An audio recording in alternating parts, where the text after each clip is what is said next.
ਦੀਆਂ ਅੰਤਰ ਜਾਣੀਆਂ ਮੈਂ ਤੇ ਥੱਕ ਗਈ ਹਾਂ ਹੁਣ ਪੱਪੂ ਦੇ ਅੱਬੇ ਨੂੰ ਮੈਨੂੰ ਬੋਤਲ ਲਵਾਉਣੀ ਪੈਣੀ ਦੂਜੀ ਕਹਿੰਦੀ ਚੱਲ ਨੀ ਤੂੰ ਆ ਰਹੀ ਯਕੂਬ ਵਾਲੀ ਹੈ ਤੈਨੂੰ ਕੀ ਹੋਇਆ ਤੂੰ ਗਾ ਔਰ ਉਹਨੇ ਕੀ ਗਾਉਣਾ ਸਾਰੇ ਤਾਂ ਗਹਿਣੇ ਮੇਰੇ ਮਾਪਿਆਂ ਨੇ ਪਾਏ ਸਾਰੇ ਤਾਂ ਗਹਿਣੇ ਮੇਰੇ ਮਾਪਿਆਂ ਨੇ ਪਾਏ ਇੱਕੋ ਤਵੀ ਪਿਓ ਦੇ ਘਰ ਦਾ ਨਹੀਂ ਜਦੋਂ ਲੜਦਾ ਤੇ ਲਾ ਦੇ ਘਰ ਦਾ ਨਹੀਂ ਜਦੋਂ ਲੜਦਾ ਤੇ ਲਾ ਦੇ ਘਰ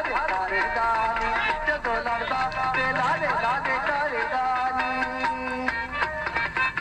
ਔਰ ਇੱਕ ਵਿਆਹ ਦੇ ਵਿੱਚ 80 ਸਾਲ ਦੀ ਮਾਈ ਵੀ ਆਈ ਹੈ ਉਹਨੇ ਵੀ ਪਰੇ ਬੋਲੇ ਨਹੀਂ ਮੇਰਾ ਵੀ ਕੀ ਸੁਣੋ ਮੈਂ ਵੀ ਆਪਣੇ ਪੁੱਤਰ ਦੇ ਵਿਆਹ ਤੇ ਆਈ ਹਾਂ ਅੰਤਰ ਜਾਣੇ ਉਧਰ ਸੁੱਤੀ ਸਾਈਡ ਦੇ ਮੁੰਡੇ ਨੂੰ ਮੈਂ ਕਿਹਾ ਮੇਰੇ ਤੇ ਰਜ਼ਾਈ ਦੇ ਦੇ ਉਹਨੇ ਪਰਾਲੀ ਸੁੱਟ ਦਿੱਤੀ ਹੈ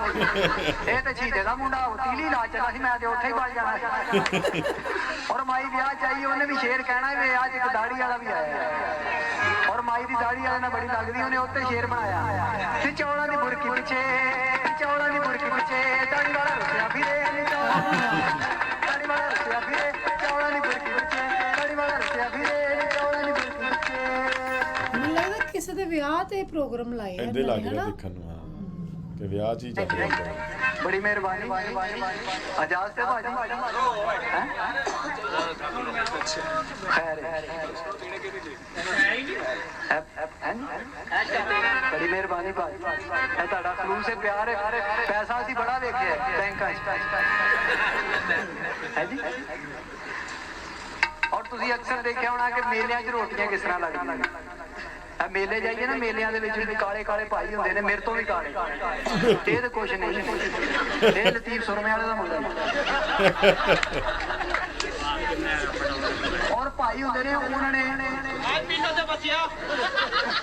ਧੋਤੀ ਬੰਨੀ ਹੁੰਦੀ ਹੈ ਉਤੋਂ ਕਾਲੇ ਰੰਗ ਦੇ ਚਿੱਟੀ ਰੰਗ ਦੀ ਬਲੈਨ ਪਾਈ ਹੁੰਦੀ ਹੈ ਔਰ ਇੱਥੇ ਸੋਨੇ ਦਾ ਦੰਦ ਵੀ ਲਵਾਇਆ ਸੋਨੇ ਦਾ ਦੰਦ ਇਸ ਲਈ ਲਵਾਇਆ ਹੁੰਦਾ ਕਿ ਮੇਲਿਆਂ ਦੇ ਵਿੱਚ ਤੁਹਾਨੂੰ ਪਤਾ ਅਕਸਰ ਛਾਪੇ ਪੈ ਜਾਂਦੇ ਦੰਦ ਵੇਚ ਕੇ ਘਰ ਚਲੇ ਜਾਂਦੇ ਔਰ ਰੋਟੀ ਲਾਉਣ ਦਾ ਕੀ ਸਟਾਈਲ ਹੈ ਉਹਨਾਂ ਦਾ ਮੇਲੇ 'ਚ ਵਹਾਉਣਾ ਹੁੰਦਾ ਉਹ ਸਾਰਾ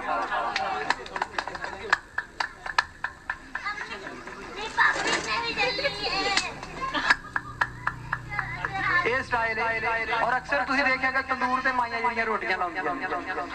ਅਗਰ ਤੁਸੀਂ ਲਾਉਂਦਿਆਂ ਵੇਖ ਲਓ ਕਦੀ ਖਾਓ ਹੁਣ ਉਹ ਰੋਟੀਆਂ ਕਿਸ ਤਰ੍ਹਾਂ ਲਾਉਂਦੀਆਂ ਨੇ ਮਾਈਆਂ ਜਿਹੜੀਆਂ ਆਮ ਤੰਦੂਰਾਂ 'ਚ ਮੱਲਿਆਂ 'ਚ ਬੈਠੀਆਂ ਨੇ ਸਿੱਧੀਆਂ ਕਰੋ ਨਹੀਂ ਧੋਣਾ ਆਪਣੀਆਂ ਚੱਲ ਨਹੀਂ ਤੂੰ ਵੀ ਪਰਾਤ ਪਿੱਛੇ ਕਰ ਰਹੀ ਉਹ ਤੇਰੇ ਤੋਂ ਪਹਿਲਾਂ ਆਈ ਔਰ ਉਹਨਾਂ ਰੋਟੀ ਕਿਸ ਤਰ੍ਹਾਂ ਲਾਉਣੀ ਨਹੀਂ ਗਰਮੀ ਬੜੀ ਜਾਣੀ